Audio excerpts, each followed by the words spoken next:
إن الحمد لله نحمده تعالى ونستعينه ونستغفره ونعوذ بالله من شرور أنفسنا ومن سيئات أعمالنا. من يهده الله فلا مضل له ومن يضلل فلا هادي له، وأشهد أن لا إله إلا الله وحده لا شريك له، وأشهد أن محمدا عبده ورسوله. يا أيها الذين آمنوا اتقوا الله حق تقاته ولا تموتن إلا وأنتم مسلمون.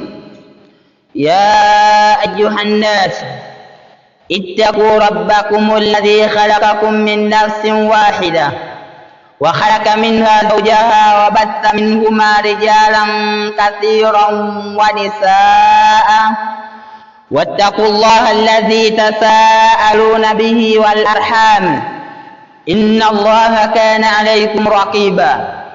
يا أيها الذين آمنوا اتقوا الله وقولوا قولا سديدا يصلح لكم أعمالكم ويغفر لكم ذنوبكم، ومن يطع الله ورسوله فقد فاز فوزا عظيما. إن أحسن الكلام كلام الله، وخير الهدي هدي محمد صلى الله عليه وسلم، وشر الأمور محدثاتها، فإن كل محدثة بدعة، وكل بدعة ضلالة، وكل ضلالة في النار. اللهم إنا نعوذ بك من البدعة والضلالة. أما بعد، أحبابي في الله، أوصيكم مع وصية نفسي في اتقوا الله عز وجل، فإن الفوز لا توجد إلا بتقواه، بقوله تبارك وتعالى في كتابه الكريم: إن للمتقين مفازا. Vipenzi vya Allah, baada ya kumshukuru Allahu jalla waala na kuelekeza sala na salamu kwa kipenzi cha umma Muhammad sallallahu rabbi wa salamuhu alayhi, jambo ambalo ninaloanza nalo ni kuwahusieni pasi kusahau nafsi yangu katika swala zima la kumcha Allahu jalla waala, kwa sababu wasia huu wa ucha Mungu ndio wasia pekee waliohusiwa wale waliopita kabla yetu sisi, na ndio wasia huo Allah aliotuhusia sisi: walaqad wasaina alladhina utul kitaba min qablikum wa iyyakum an ittaqullah, hakika tumewahusia wale ambao waliopewa kitabu kabla yenu nyinyi, Mayahudi na Manaswara, na pia tunawahusia nyinyi hivyo hivyo attaqwa, ucha Mungu. Taqullah, mcheni Allah. Allah anatuambia hakika ya kufaulu kumepatikana kwa wale wacha Mungu, inna lilmuttaqina mafaza.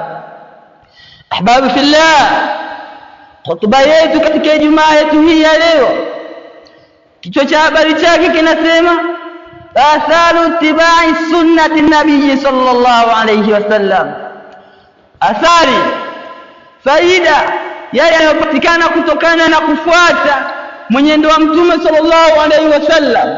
Kufuata mwenendo wa Mtume kwa kauli yake au vitendo vyake alivyofanya sallallahu rabbi alayhi, kuna faida gani? Kipi kinachopatikana ila utakaposhikamana na jambo hilo? Athari ittibai sunnat, za kufuata sunna mwenendo Mtume sallallahu rabbi alayhi.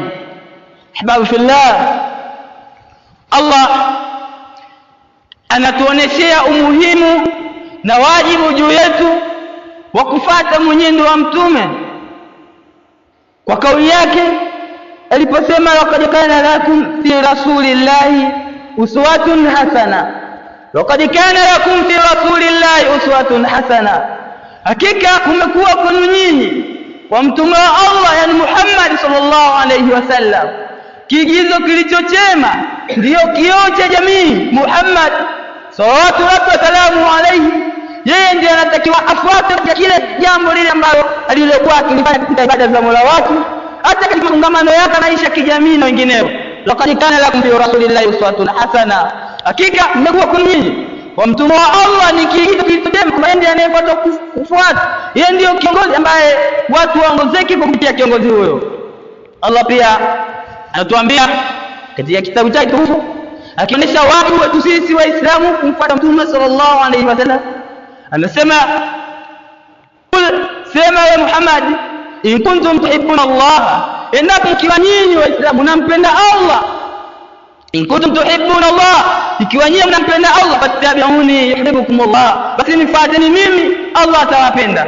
Allah anamtuma mtume wake au anampa maagizo mtume wake sallallahu alayhi wasallam, waambie waliokuwa nao, waambie waislamu ambao waliokuzunguka, waambie kwamba ikiwa nyinyi mnapenda Allah, mna mapenzi kweli na Allah jalla wala, basi ili nani Allah wapende, fattabi'uni, nifuateni mimi. Qul in kuntum tuhibbuna Allah fattabi'uni yuhibbukum Allah yaghfir lakum dhunubakum, nifuateni mimi basi Allah atawapenda, madhambi pia atawasamehe. Ahbabu fillah, atharu ittiba'i sunnah, athari za kumfuata mtume, fuata mwenendo ambao alikuwa anaishi na mtume sallallahu alaihi wasallam katika mazingira yake ya kimaisha, katika ibada zake, katika mafungamano yake na watu, wadudu wake na jamii kwa ujumla, alikuwa anaishi vipi?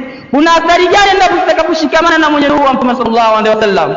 Ahbabu fillah, miongoni mwa athari zinazopatikana endapo sisi tutakapoamua kushikamana na yale ambayo aliyokuja nayo mtume sallallahu alaihi wasallam, na tukaachana na mwenendo ambayo tulioizoea kwamba tumeingia katika Uislamu, tulikuwa katika Uislamu, tumezaliwa katika Uislamu, tunaona watu wanaishi hivyo, tunaona watu wanafanya ibada kwa mwenendo huo, tumeona watu wanaishi kati yao na wanajamii katika mfumo huo, tukaacha mwenendo huo na kuangalia mtume sallallahu alaihi wasallam anaishi vipi, yeye alikuwa akifungamana vipi na familia yake, alikuwa akifungamana vipi na ndugu zake wa kuzaliwa, ndugu zake waislamu, wanajamii kwa ujumla. Tukifuata mwenendo huu ambao alikuwa akiishi nao mtume sallallahu alaihi wasallam, kuna athari gani?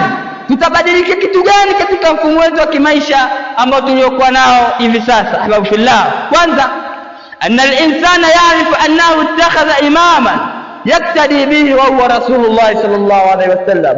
Athari, faida inayopatikana katika kumfuata mtume sallallahu alaihi wasallam, kufuata mwenendo wake, kufuata yale ambayo alikuwa akiyafanya yeye sallallahu alaihi wasallam alayhi. Faida ya kwanza, kwamba mwanadamu anatambua kwamba yeye ameshapata kiongozi ambaye anamwiga katika kila yale anayoyafanya, ambaye ni mtume sallallahu alaihi wasallam. Anao hakika yake anatambua huyo mwanadamu ittakhadha imama, kwamba ameshampata kiongozi, ameshapata imamu yaktadi bihi, ambaye anamwiga katika harakati zake zote za kimaisha, wa huwa rasulullah sallallahu alaihi wasallam. Kiongozi yenyewe si mwingine bali ni mtume sallallahu alaihi wasallam. Endapo utakaposhikamana na sunna, utakaposhikamana na mwenendo wa mtume sallallahu alaihi wasallam katika maisha yake, alivyokuwa akifungamana na watu waliomzunguka, ukashikamana hivyo, basi wewe utakuwa umepata kiongozi ambaye atakuwa anakupa mwongozo katika kila jambo la maisha yako. Nataka kutembea, mtume sallallahu alaihi wasallam alikuwa akitembea vipi njiani? Nataka kufanya mafungamano na wanajamii wangu, je, mtume sallallahu alaihi wasallam alikuwa anafanya mafungamano gani na wanajamii wake? Ittakhadha imaman, mtu atakuwa amepata kiongozi wa kumuongoza katika maisha yake. Mtume sallallahu alaihi wasallam, kuna moja kati ya masiku alikuwa anatia udhu, masahaba wakiwa wamemzunguka. Basi baada ya kutia udhu akawaambia, man tawadha nahwa udhu'i hadha, yule ambaye atakayeamua kati ya udhu mfano wa udhu wangu huu ninauchukua, kwamba nimeanza mikono, nikafuata sijui mdomo kusukutua usoni na sehemu zinginezo, sehemu za kupaka nikapaka, sehemu ya kuosha nikaosha, basi mwenye kufuata mwenendo wangu huu wa utiaji udhu, man tawadha nahwa udhu'i hadha, yule ambaye atakayetia udhu mfano wa udhu wangu huu nilioutia mimi, thumma salla rak'ataini, kisha akakaa sehemu yoyote ya musalla akaswali raka mbili, la yuhadithu fihima nafsa, lakini katika raka mbili hizo akawaizungumzishi chochote nafsi yake, kwamba yuko pale kwenye raka mbili hizo anamwabudia Mola wake tu, kaanna katarahu, kana kwamba wewe unamuona Mola huyo. Basi akatulia kwa unyenyekevu katika ibada yake. Baada ya hapo, ghafara Allahu lahu ma takaddama min dhanbi, faida yake atakayoipata, Allah atamsamehe madhambi yake yote aliyotangulia. Yule atakayetia udhu mfano wa udhu wangu huu, inamaanisha kwamba tayari ameshatutengenezea hali ya kutambua yeye ndio kiongozi wetu, yeye ndio imamu wetu. Kwa hiyo tunaposhikamana na mwenendo wake mtume sallallahu alaihi wasallam, tunapata kiongozi wa kutuongoza katika ibada zetu na mengineyo. Anawaambia maswahaba kwamba yeyote atakayetia udhu kama uniloutia mimi, baada ya hapo akaenda akaswali rakaa 2 hali ya unyenyekevu na utulivu, basi faida atakayoipata Allah atamsamehe madhambi yake. Ittakhadha imaman, mwanadamu anapata kiongozi katika yale mambo yote ambayo anayoishi nayo katika maisha yake. Vivyo Mtume sallallahu alaihi wasallam akiwa anasisitiza zaidi katika swala la kufuata yeye, na yeye ndio afanywe kiongozi na wale ambao waliomzunguka na Waislamu wote kwa ujumla. Anasema Mtume sallallahu alaihi wasallam, khudhu anni manasikakum. Walipokuwa katika ibada zao za hija, alifanya mpaka anakaribia mwishoni wa ibada hizo akawaambia, jamani, ibada zenu zote za hija mtakazozifanya zinahitajika vifuate huu mwenendo ambao niliofanya mimi. Khudhu anni manasikakum, chukueni kutoka kwangu mimi ibada zenu za hija. Ittakhadha imama, faida inayopatikana katika kushikamana na mwenendo wa Mtume sallallahu alaihi wasallam, kwamba mwanadamu Muislamu anakuwa amepata kiongozi wa kumuongozea katika masuala yake ya kiibada. Mtume sallallahu alaihi wasallam pia alisema juu ya kutuoneshea kwamba yeye anakuwa ni imamu bora, kiongozi bora kwa yule ambaye atakayeshikamana na mwenendo wake. Anasema salawatu rabbi wa salamu alayhi, sallu kama raaitumuni usalli.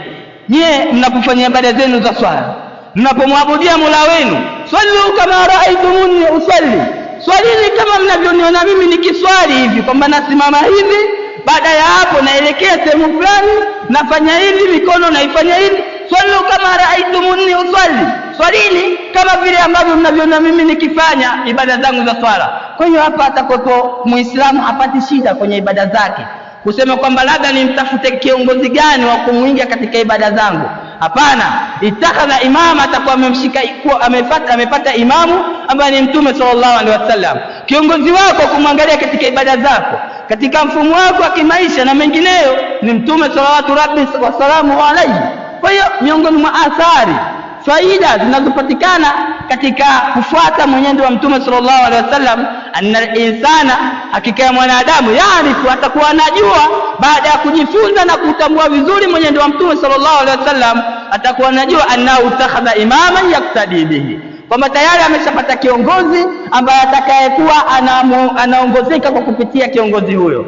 Hababu fillah, atharu tibai sunna, athari za kufuata mwenendo wa Mtume sallallahu alaihi wasallam.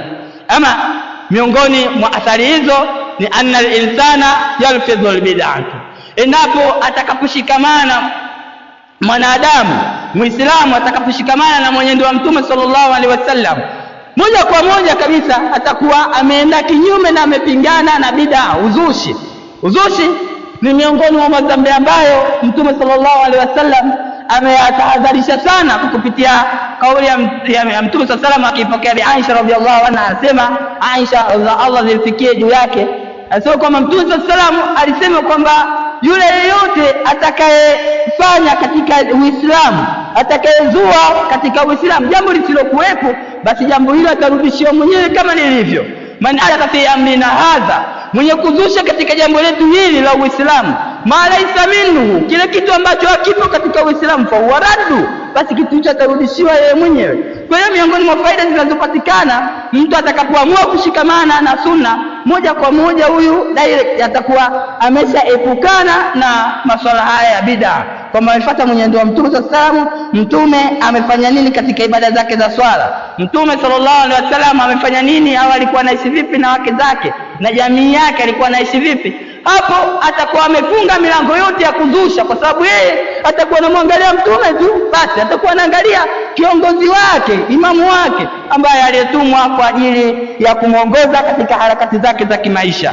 Hababu fillah, Mtume sallallahu alaihi wasallam alituhadithia pia, alihadithia na masahaba wakanukuu juu ya hayo ambayo alihadithia Mtume sallallahu alaihi wasallam. Anasema kwamba watu watakuja na kukusanya siku ya Kiyama, lakini katika eneo hilo ambalo alipokuwepo yeye Mtume sallallahu alaihi wasallam kutakuwepo na haudhi, sehemu ya kunywa maji.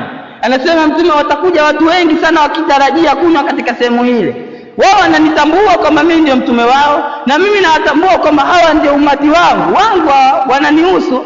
Kwa hiyo wakati wanahitaji kufika pale, kutapita mjadala kati yangu mimi na wale, kwamba Allah atapitisha mjadala, mimi nitasema Allah, hao ni watu wangu, waje waje, lakini Allah jalla waala atasema wewe haujajua Muhammad kitu gani walikizusha baada ya kwako wewe, baada ya wewe kufa, kipi walichokizusha hujui.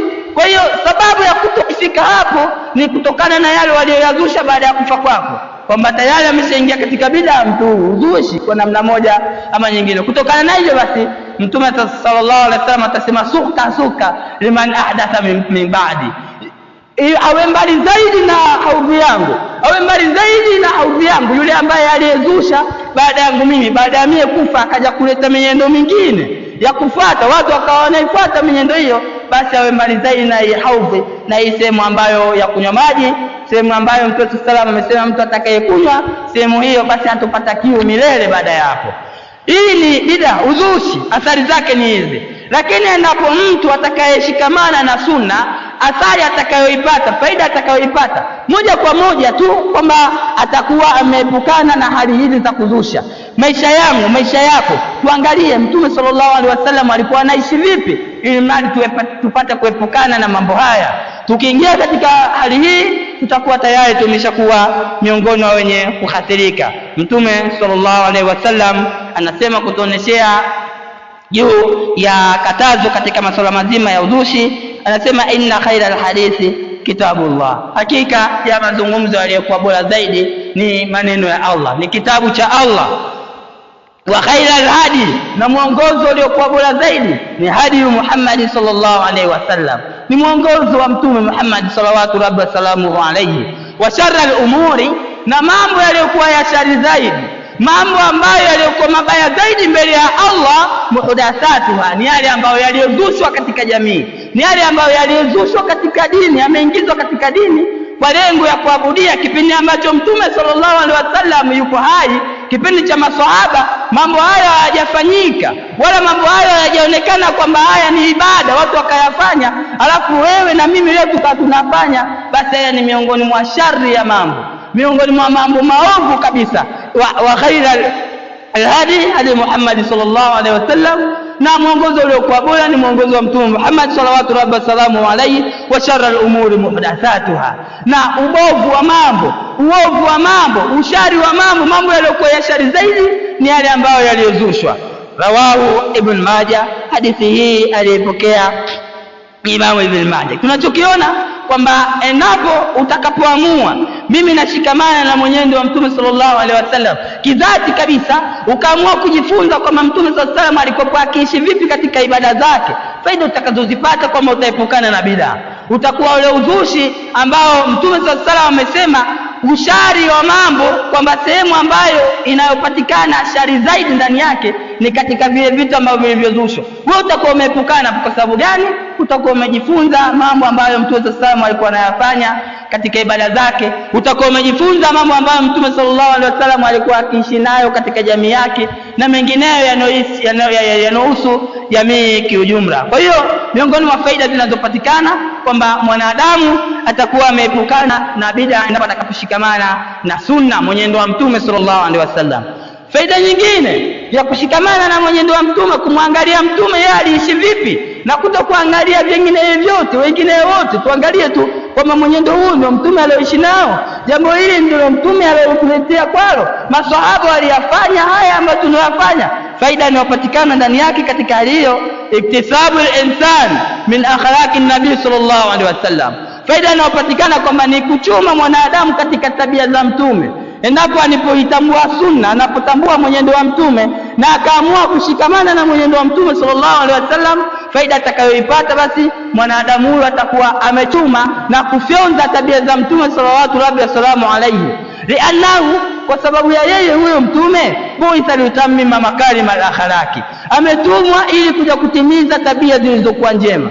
Mtume sallallahu alaihi wasallam amesema innama bu'ithu liutammima makarima al-akhlaqi, hakika si vinginevyo mimi nimetuma nije kukamilisha, sio kwamba kuja kuanzisha. Mitume mingine wamekuja wameanzisha wakasambaza tabia njema, lakini mimi nimetumwa liutammima makarima al-akhlaqi, ili nije kutimiza tu hizi tabia zilizokuwa njema. Kwa hiyo faida ambayo tutakayoipata, athari itakayopatikana kwangu mimi na kwa mwingine, ambapo tutakapoamua tunashikamana sasa na yale aliyokuja nayo Mtume sallallahu alaihi wasallam, faida tutakayoipata ni kufyonza tabia ya Mtume, mwenendo wa Mtume sallallahu alaihi wasallam, alikuwa akiishi vipi, jambo ambalo wengi wetu katika Waislamu, katika jamii tunapotea zaidi, hususan katika familia zetu, maisha tunavyoishi na familia zetu, maisha ambayo tunavyoishi na wake zetu na watoto wetu na wanajamii kiujumla. Hii inaonesha kwamba tumeachana na mwenendo wa Mtume sallallahu alaihi wasallam. Hivyo tulipoendea tunaenda katika kuteleza na kupotea kwa namna moja ama nyingine. Mtume sallallahu alaihi wasallam ametuamrisha kwamba watoto hao endapo walipofikia tu miaka 7 wanatakiwa muamrishe kuswali. Lakini hali hii hatujafungamana nayo, kwa sababu mwenendo wa Mtume sallallahu alaihi wasallam tumeuacha. Mtoto alipofika miaka 10 ameiacha swala, basi aadabishwe kwa kupigwa viboko. Hali hii tumetengana nayo kwa sababu mwenendo wa Mtume sallallahu alaihi wasallam tumeuacha. Kesho na kesho kuta tunadharisha kizazi gani? Tunadharisha kizazi ambacho kinachofanya matatizo tofauti katika jamii. Kwa sababu gani? Hakika ya swala inakataza mambo maovu na mambo machafu. Swala ndio hivyo. Kwa hiyo tunapowalea wale watoto kwa mwenendo wa Mtume sallallahu alaihi wasallam, inamaanisha tumeshakuwa tumewafungia mipaka kwa uwezo wa Allah, insha Allah hapo baadaye kuja kuingia katika mwenendo mingine isiyokuwa na maana, kuingia katika vikundi potofu kwa namna moja ama nyingine. Faida inayopatikana juu ya kuishi na mwenendo wa Mtume sallallahu alaihi wasallam ni iktisabul insani, mwanadamu kufyonza au kuchuma min akhlaqi nabii sallallahu alaihi wasallam, tabia za Mtume sallallahu rabbi wasalamu alaihi. Mtume sallallahu alaihi wasallam anatuambia akmalul mu'minina imana, muumini ambaye aliyokamilika zaidi imani kuliko wengine, akmalul mu'minina imana, muumini ambaye aliyokamilika zaidi kiimani, ahsanuhum khuluqa, ni yule ambaye mwenye tabia njema, tabia mzuri. Tunazipata wapi tabia hizi? Tunazivuna wapi? Tunajifunza wapi? Tunajifunza kwa mwenendo wa Mtume sallallahu alaihi wasallam. Alikuwa akiishi vipi na watu wake? Alikuwa akiishi vipi na jamii yake? Mtume sallallahu alaihi wasallam alikuwa anafunga miamala gani na jamii? Katika masuala ya kuuziana Mtume ametuwekea mipaka gani? Alikuwa anaishi vipi na watu ambao alikuwa akifanya nao biashara? Ni faida inayopatikana kufyonza na kupata zile tabia ambazo alizokuwa nazo Mtume sallallahu alaihi wasallam. Mtume miongoni mwa mambo ambayo alikuwa akisifika Maka, japokuwa watu wa Maka walimfukuza au alifanywa vitimbi vingi mpaka akaamua kuhama na watu wake kwenda Madina, lakini walikuwa wanampenda sana kulingana na tabia yake aliyokuwa nayo, tabia njema, tabia nzuri, mpaka akafikia hatua akamwita huyu ni asadiqul amin. Asadiqul amin, mkweli tena ni muaminifu, ni tabia njema. Yapi ambayo aliyokuwa anafanya ni kukaa chini na kuyatambua, ili mradi na sisi tupambike na tabia hizo. Ni watu wa sunna na wengine si watu wa sunna, ni Muislamu, lakini zile tabia zake alizopambika nazo unastaajabu wakati mwingine kuambiwa huyu mtu ni Muislamu. Kwa sababu gani? Ameacha mwenendo wa Mtume. Endapo utakapoangalia mwenendo huo ndio utakao kufanya upate tabia zilizokuwa njema, kwa sababu utafyonza, utajifunza kuangalia kioo chako ambaye ni Mtume sallallahu alaihi wasallam. Alipotaka kuama Mtume sallallahu alaihi alimwambia Ali radhiallahu anhu alale katika sehemu yake ya kulala. Miongoni mwa yale aliyokusudia Mtume juu ya kulala Ali mule, alimwambia kwamba endapo kutakapopambazuka kuna amana hizi za watu uzirudishe, kwamba hii amana hii ya fulani umrudishie, amana hii ya fulani umrudishie, amana hii ya fulani umrudishie. Au alirudishiwa wote si Waislamu, na walikuwa wanapeleka amana zao kwa Mtume sallallahu alaihi wasallam, japokuwa alikuwa anampiga vita kwa dini ambayo aliyokuwa akilingania. Walikuwa wanapeleka amana zao kwa sababu gani? Usulul khuluqi, tabia mzuri. Tunaipata vipi tabia hii mimi na wewe? Tuangalie mwenendo wa Mtume, tuangalie mafundisho ya Mtume sallallahu alaihi wasallam, ndipo tutakapopata faida ya kufyonza na kupambika kwa tabia za Mtume sallallahu alaihi. Lakini miongoni mwa athari za kufuata mwenendo wa Mtume, sunna za Mtume sallallahu alaihi wasallam, anal insana, hakika ya mwanadamu, yakunu wasatan, endapo atakapofuata mwenendo wa Mtume anakuwa yupo katikati, yupo hali ya kati na kati, baina al-ghali, kati ya kupituka mipaka zaidi, yani ya kwamba wewe kuwa ni Muislamu ambaye mwenye hamasa zaidi kupituka mipaka kwa namna moja ambayo inaweza ikasababisha kuingia katika makosa. Kwa hiyo anakuwa katika kati ya hali hii kupituka mipaka zaidi fi dinillah, katika dini ya Allah, walijafin anhu, na vile vile anakuwa kati juu ya kujishusha zaidi katika dini hiyo. Hayuko juu zaidi ni kujipitusha mipaka kwa kiasi ambacho hata yule ambaye aliyokuwa hajaingia katika Uislamu anaingia hofu kidogo kwamba pale wale walivyo. Kuna baadhi ya mazungumzo ambayo ni khila, hazijakuwa na uhakika ndani yake, kwamba kuna baadhi ya watu wanasema ukiingia msikiti wa watu wa sunna, basi kama wewe hujafuata mwenendo wote wa kisunna, labda nguo yako ndefu au chochote kile, unakula bakora. Kwa hiyo mwenendo kama huu, maneno kama haya, baadhi ya yule ambaye anayetaka kufuata ibada, anayetaka kuongokeka kwa kupitia hao wanasunna, anaingia hofu kidogo, anajiepusha na nyinyi kwa namna moja ama nyingine, lakini ni maneno tu kwa ajili ya kupaka tope wale ambao waliokuwa katika mfumo huo. Kikubwa kinachoangaliwa endapo niposhikamana na mwenendo wa Mtume sallallahu alaihi wasallam, kinachopatikana ndani yake ni mtu anakuwa hali ya kati na kati ya kupituka mipaka zaidi, na vile kati ya kuwa ya chini zaidi, yani kwa kiasi ambacho wewe huna habari ya jambo lolote katika dini. Mimi ni Muislamu tu. Hautakuwa katika hali hii, bali utakuwa na hali ya kati na kati. Wa inni dhalimun lakum mithalain fi hadha, katika jambo hili mimi nitapigia mifano miwili, nitawaonyesha mifano miwili ya mwenendo wa Mtume sallallahu alaihi wasallam. Kwa kupitia mifano hiyo tutaona kwamba endapo tukishikamana na mwenendo hiyo, basi maisha yetu ya Kiislamu yatakuwa ni yenye kuvutia na yatakuwa yenye kupendwa kwa namna moja ama nyingine. Kuna moja kati ya masiku Mtume sallallahu alaihi wasallam alikuwa amekaa msikitini, huu ni mfano wa kwanza. Akaingia Arabio, Bedui. Arabio ni Mwarabu kutoka sehemu za pembeni za mji wa Madina, kwamba watu wa mapolini, wafugaji na kwamba wamejitenga wao pembezoni. Hao walikuwa kwa wao ule ufikaji wa dini ulikuwa sio mwepesi zaidi kulingana na wao wamejitenga na watu mathalan wa Masai, kwamba wao watu wa kuhama tu, leo yuko hapa kesho yuko kule, na wao katika mfumo huo. Sasa yule Bedui alipoingia msikitini, akaenda katika nahi ya msikiti, pembezoni mwa msikiti kama pale, akawa anakizi haja ndogo.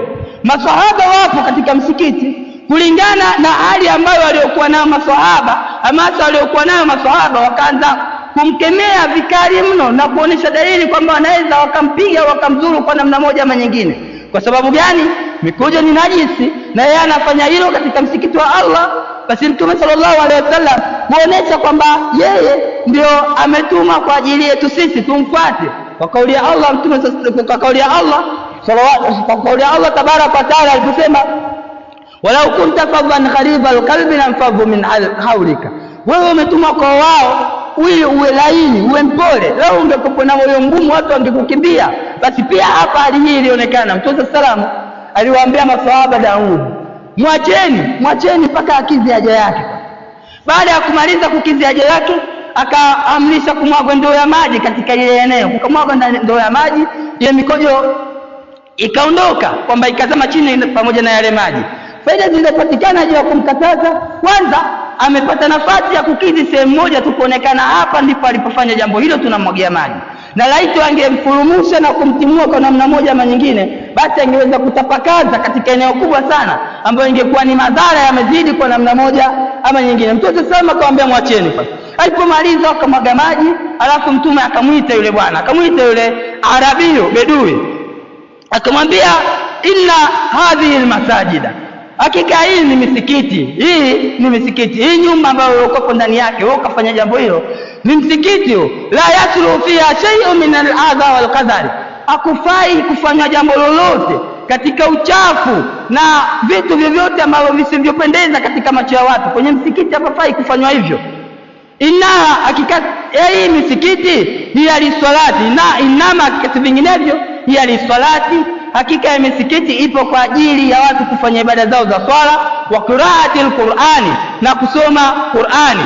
Yule Bedui baada ya kupewa maelezo haya, maelezo ambayo yeye alikuwa hayajui, lakini kutokujua kwake pia kulikaribia apate madhira kwa sababu ya lile jambo alilofanya, akasema, Allahumma, ewe Allah, irhamni wa Muhammad wa la tarhamu ma'ana ahada, turehemu sisi na Muhammad peke yetu, usije ukamrehemu mwingine yoyote. Wale ambao wanataka kunidhulumu kwa namna moja ama nyingine, kutokuwa na subira kutokana na mimi na kutokujua juu ya jambo hili, usiwarehemu hawa. Mimi na Muhammad, kwa sababu ya maneno alionipa, mwongozo alionipa, mafundisho alionipa, aliyakuwa mimi sijakuwa na elimu hiyo, turehemu sisi peke yetu. Irhamni wa Muhammada, nirehemu mimi wa Muhammad, wala tarhamu ma'nan ahada, wala usimrehemu pamoja nasi yeyote. Maneno haya aliyasema Bedui kwa kuonesha juu ya hali ambayo aliyoiona kwa Mtume sallallahu alaihi wasallam, hali ya upole na kufundishwa katika lile jambo ambalo yeye alikuwa halijui kwa namna moja ama nyingine.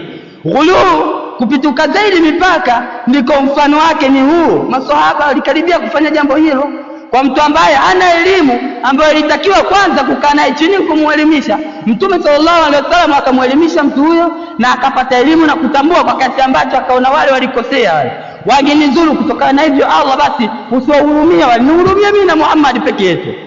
Hii ni ghuluu. Mimi na wewe tunaishi vipi na mazingira ya jamii zetu? Na wale ambao wasiojua juu ya swala ya dini yao, mtu hana elimu ya dini, tunakabiliana nao vipi katika kuwafikishia? Ulimi wetu unatumika vipi kwa watu hao? Tunatumia ulimi kwa ajili ya kuwavuta kuingiza katika dini, au tunatumia ulimi wetu kwa ajili ya kuwasukuma na kuwatoa katika dini? Hana elimu, hana ujuzi. Unamuona kama huyu ni jahili baada ya kuwa na ufafanuzi wa dini. Ukitumia ulimi uliokuwa mkali zaidi, ukapituka mipaka, ukatumia matendo ambayo yeye anayofia kwa namna moja ama nyingine, amekuja leo kesho umpati katika eneo hilo la ibada. Kwa hiyo hii ni ghuluu. Ama mfano mwingine juu ya swala hili ambalo mtu ambaye atakayejifunza na kufuata mwenendo wa Mtume sallallahu alaihi wasallam atakuwa kati ya ghuluu na vivyo atakuwa kati ya kujishusha chini zaidi. Mfano mwingine katika swala hilo hilo kwamba Mtume sallallahu alaihi wasallam alimuona mtu, rajulan, alimuona mtu alayhi khatamu min dhahabi, lakini amevaa pete ya dhahabu. Wanaume tumekatazwa kuvaa pete ya dhahabu, fedha za madini, tumekatazwa kuvaa kwa namna moja ama nyingine. Miongoni mwa hekima alizozisema wanazuoni, Allahu aalam, wanasema miongoni mwa athari za vitu vile vya mapambo, endapo utakapovaa zina kawaida ya kulegeza viungo vya mwili. Kwa hiyo kwa mwanaume vitu hivi havifai kuvaa cheni ama pete au chochote kile kilichokuwa na asili ya dhahabu, fedha na madini mengine shaba. Mtume sallallahu alaihi wasallam amekataza isipokuwa kwa wanawake. Kwa hiyo alimuona mtu huyo amevaa vazi hilo, fanadhahu sallallahu alaihi wasallam biyadihi alkarima, Mtume akaenda akaivua kwa mkono wake, lakini baada ya hapo watarahu, na akaitupa ile pete. Yule wa mwanzo kule alikuwa ni jahili. Mtume alitumia mfumo ambao rafiki kwa mtu ambaye hana uelewa, lakini huyu kwa vile alikuwa na uelewa, Mtume akatumia nguvu na mkono wake kaivua, alafu akatupa ipete. Baada ya hapo wakala na akasema Mtume sallallahu alaihi wasallam, ya'milu ahadukum ila jamratin min nari, anafanya makusudi mmoja wenu kuliendea kala moto, kwa yagauha fi yadihi, alafu anakuja kuliweka katika mkono wake. Inamaanisha kwamba ile kuweka pete ya dhahabu ni kana kwamba ameweka kala moto katika mkono wake. Mtume akaivua kwa mkono wake na akaitupa ile pete. Lakini falamma sarafa an-nabii sallallahu alaihi wasallam, pindi alipoondoka Mtume katika lile eneo, sala na salamu zimfikie juu yake, kila alirajuli, walisema watu waliokuwa na yule mtu ambaye aliyotupia pete yake, walimwambia khudhi khatamaka, chukua pete yako. Mtume si ameshaondoka, chukua, hata kama ukienda kumpa mkeo kwa mke, chukua, anaenda kuona. Yule bwana akajibu akasema, la akhudhu khatama, sitachukua pete yoyote, rama bihi nabii sallallahu alaihi wasallam, ambayo Mtume aliyeitupa. Kwa hiyo maneno haya ameyasema mtu huyo kwa sababu alikuwa na elimu na wala hajaona kwamba kuna ugumu wote katika lile ambalo alilofanyiwa. Mimi na wewe tunaposhikamana na mifano kama hii ya maisha ya Mtume sallallahu alaihi wasallam, maisha yake na watu ambao walikuwa wakijua dini, mtu huyo anajua, alafu amefanya jambo fulani, alikuwa anaishi naye vipi, na yule mtu ambaye mgeni katika dini, mgeni katika sunna, alikuwa anaishi naye vipi. Tukifuata mwenendo huu, basi Uislamu utaonekana ni dini ambayo yenye kupendeza na kuvutia kwa namna moja ama nyingine. Kwa hiyo miongoni mwa faida zinazopatikana kwa mtu ambaye anayeshikamana na mwenendo wa Mtume, anna al-insana yakunu wasatan baina al-ghali fi dinillahi wal jafin anhu, anakuwa yupo katikati hali ya kuwa na kupituka mipaka, pia anakuwa katikati hali ya kuwa amejishusha chini zaidi katika dini ya Allah. Kinachohitajika, usiwe mgumu sana katika dini ya Allah, wala usiwe laini sana katika dini ya Allah.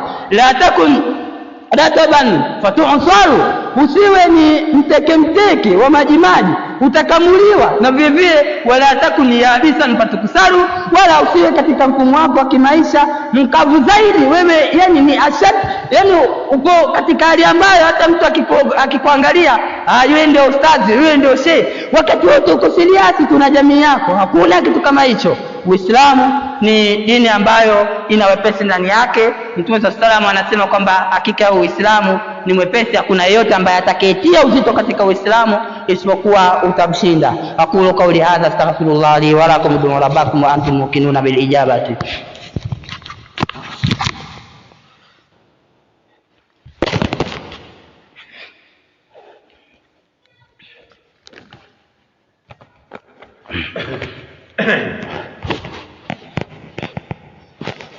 Alhamdulillah wassalatu wassalamu ala rasulillah wa ba'd. Ahbab fillah, tunachokiangalia katika hotuba yetu ya pili ni yale ambayo tuliangalia katika hotuba ya kwanza, kwamba athari zinazopatikana juu ya kufuata mwenendo wa Mtume sallallahu alaihi wasallam.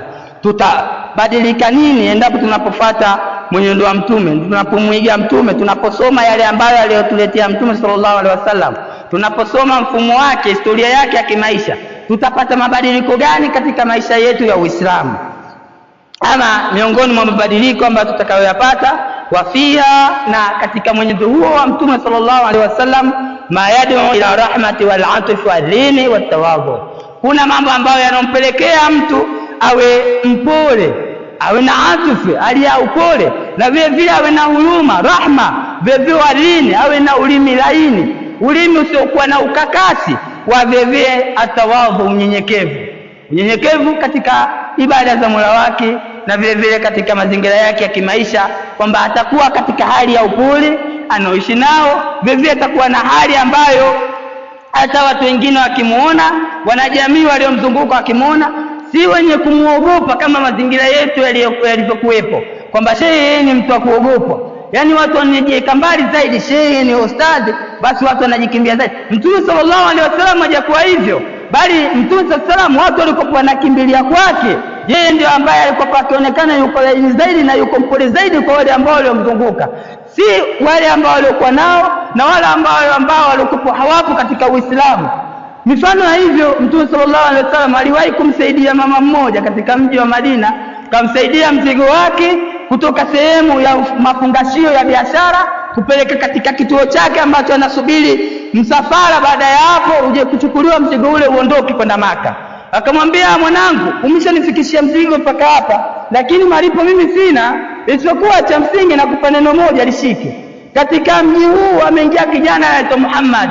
Huyo kijana bwana usimsikilize, huyo ni mchawi, huyo bwana ni mfitinishaji, anafarikisha watu, anafarikisha familia za watu.